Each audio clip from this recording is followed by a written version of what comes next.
¿Cuáles son los límites reales a la libertad de prensa?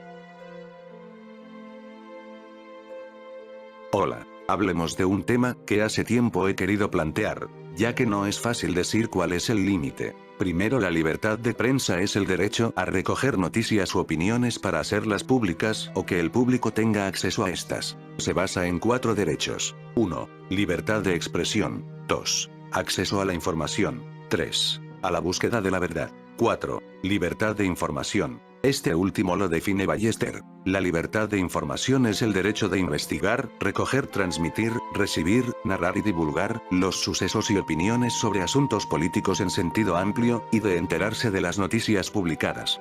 Se considera que es una gran conquista que se debe proteger. También se considera que si a una persona se le niega el acceso a la información o se le niega a organizarse con otras personas para crear un periódico, por ejemplo, se le priva al sujeto o a la población la posibilidad de influir y de recibir influencia de las demás personas. Sin libertad de prensa no puede haber participación democrática. Por lo que el país que se diga que es democrático o que respeta los derechos humanos no puede censurar o limitar este derecho. Tampoco puede hostigar a los periodistas que investiguen algo o hacer presión a los medios de comunicación para que no informen algo. Ya con este preámbulo, pasemos a lo realmente difícil.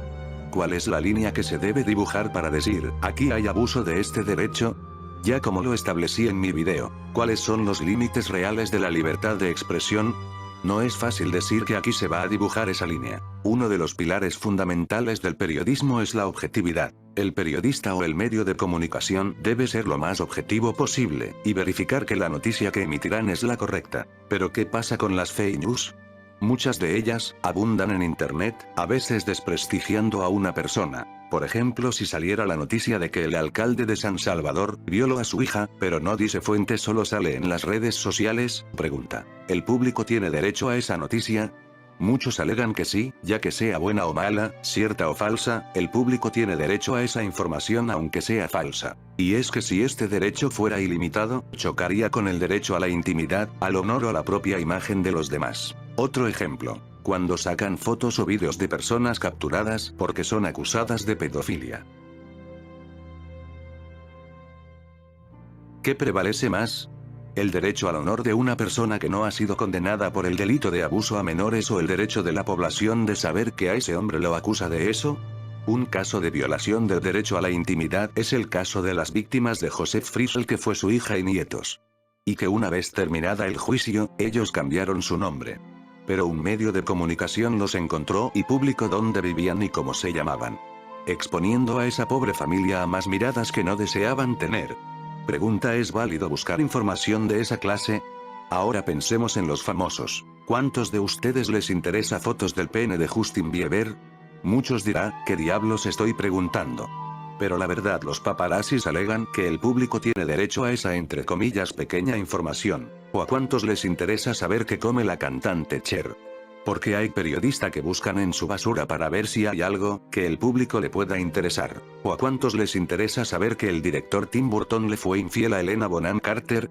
Aunque muchos les parecieran que es algo personal o de pareja, los medios de comunicación alegan que el público tiene derecho a esa información. O cuando muere un famoso, y los familiares quieren un entierro privado. Y los paparazzis tratan de meterse. Pregunta: ¿ustedes tienen derecho a ver el sufrimiento de esa familia? Ahora que estoy editando este guión, pienso que le vendría bien la canción Paparazzi de Lady Gaga o la canción de Britney Spears Piece of Me. Pero si las uso, me quitarán el audio del video. XD. Ya hablamos de personas famosas. Ahora pensemos de los políticos o personas cuyas decisiones afectan a un país.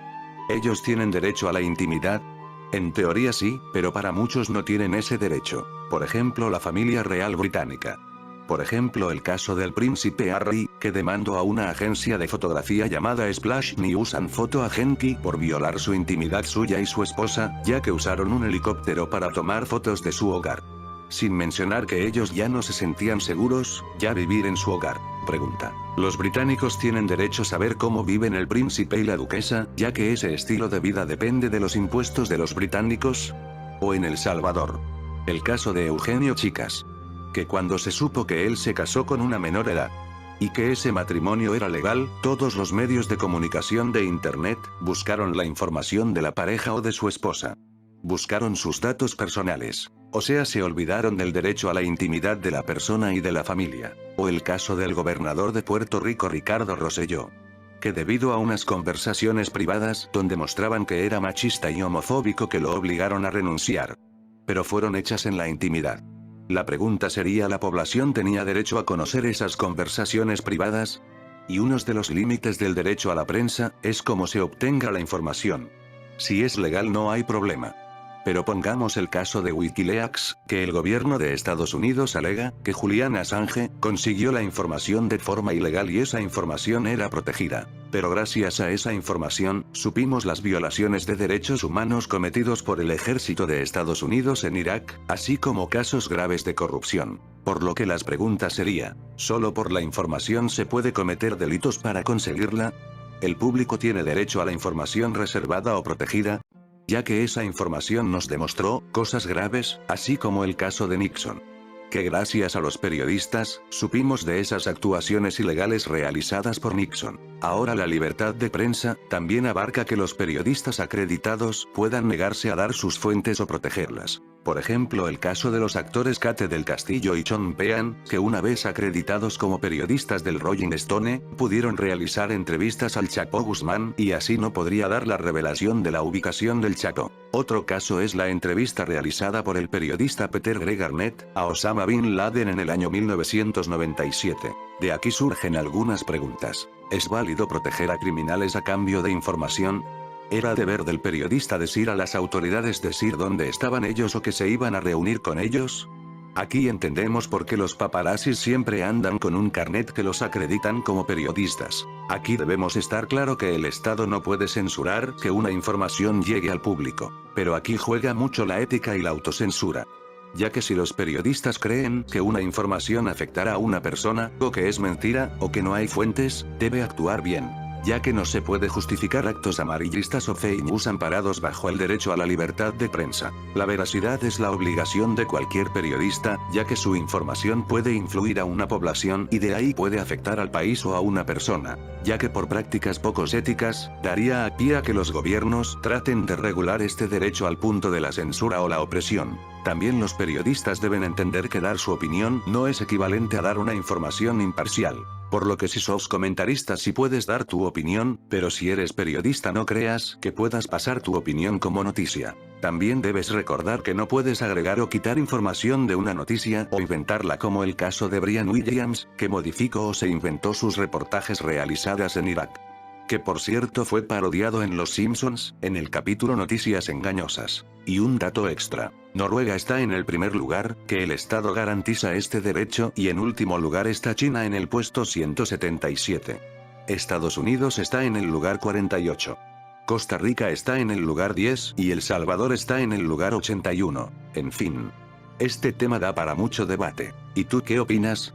¿Cuál es el límite real de este derecho? ¿Hasta dónde la población tiene derecho a cierta información? ¿Debe existir información reservada?